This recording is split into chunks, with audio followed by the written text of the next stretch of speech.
Another great achievement for the UAE over the weekend, securing the first position in the Middle East and 18th globally in the World Economic Forum's, or the WEF 2024 Travel and Tourism Development Index. Achievement underscoring the nation's dedication to enhancing its tourism sector across the board and solidifying its status as a premier global destination. The UAE, one of the big movers in that list this year, and reporting some extraordinary numbers therein. Numbers that have been reflected by the Taj Group, Tata Group's Indian Hotels Company Limited, operator of Taj Hotels, saying that they are keen to advance its UAE and GCC footprint with a strategic approach into 2025. Well, to tell us more, we're joined by the Area Director Middle East and CIS for Taj Hotels. It is Tiwari who joins us live here in the studio. Always good to catch up with you. Thanks for joining us.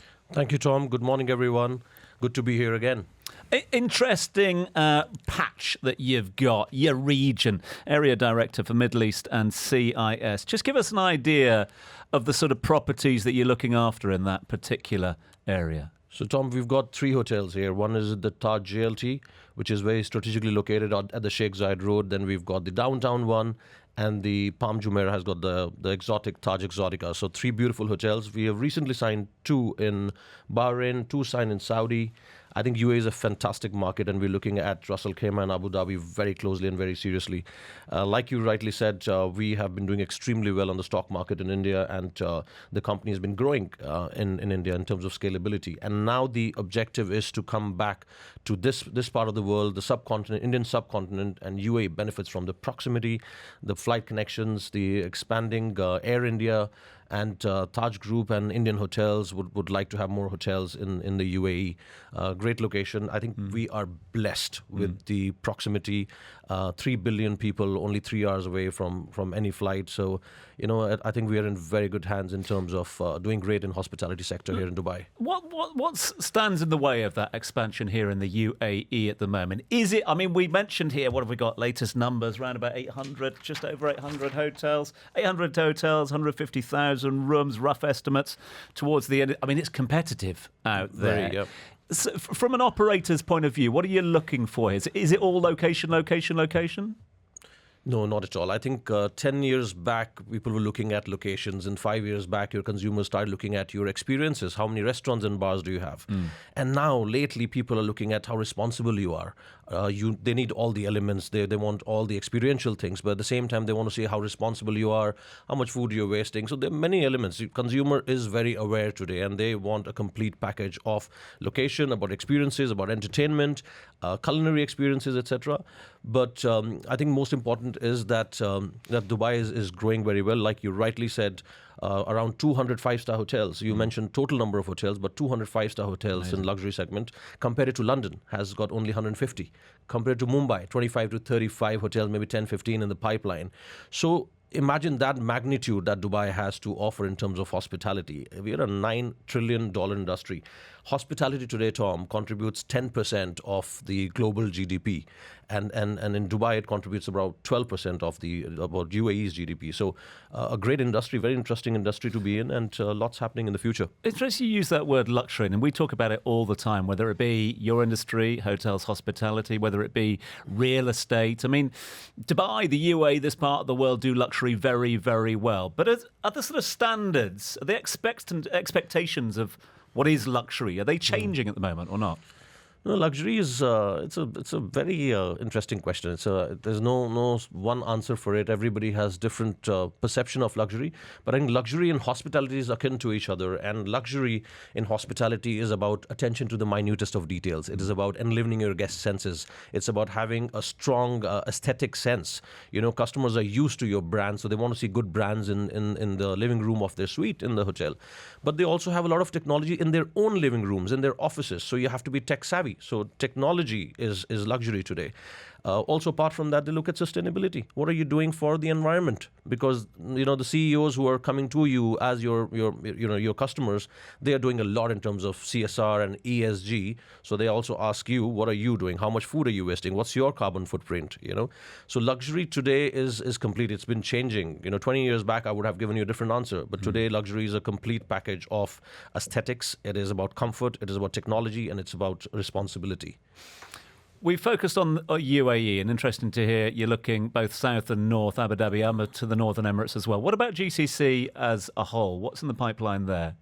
So Saudi, we have signed 2 hotels. Yep. We are talking to a couple of more investors. Too early for me to celebrate, but I think there'll be 2 more hotels in Saudi within this year we could sign. And Russell Khema, we're looking at a couple of, we're looking at residences business a lot. We have a brand called Taj Wellington Mews in Mumbai. It's a state-of-the-art, residences, which is operated as a hotel. So that's the model we want to bring here and into Dubai and probably to Abu Dhabi. So Russell Khema, we have a couple of residences probably we're talking to, and Abu Dhabi. So I think Dubai, or UAE rather, has got approximately, has an appetite with Taj for 5 to 10 hotels, and of course 2 in Bahrain and 3, 4 in Saudi. Saudi is a huge country, as you know. So from Alula to Jeddah to Riyadh to the NEOM, the Red Sea project, there's so much happening in Saudi. We would like to have dots in each of these destinations. You wouldn't do that, sort of, without having got the numbers in front of you. We're looking at, obviously, a bit of fluctuation on the currency markets at the moment, but the Indian rupee has been under pressure for a while recently. Is that stopping Indian travel at the moment, or is the Indian travel market into the UAE, into the region, still strong? No, India is on a roll, Tom. I think we are in very good hands. The political stability and Indian leadership has done a great job. 5th largest economy today in the world, set to be 4th within the next 12 months, and eventually 3rd largest economy in the world. There are 180 unicorns. These are people who earn over $1 billion worth, and they are the new operators who have come in. So India is doing phenomenally well. In UAE, you've got a massive Indian diaspora. I think 42% of the population is India.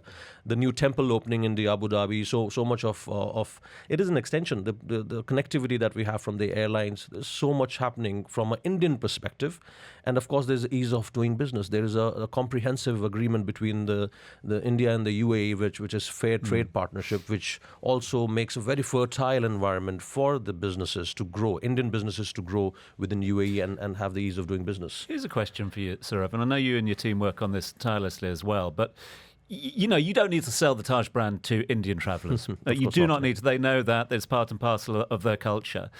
In terms of selling the Taj brand to other nationalities, is that a challenge as well for you? Is that something that you're working on?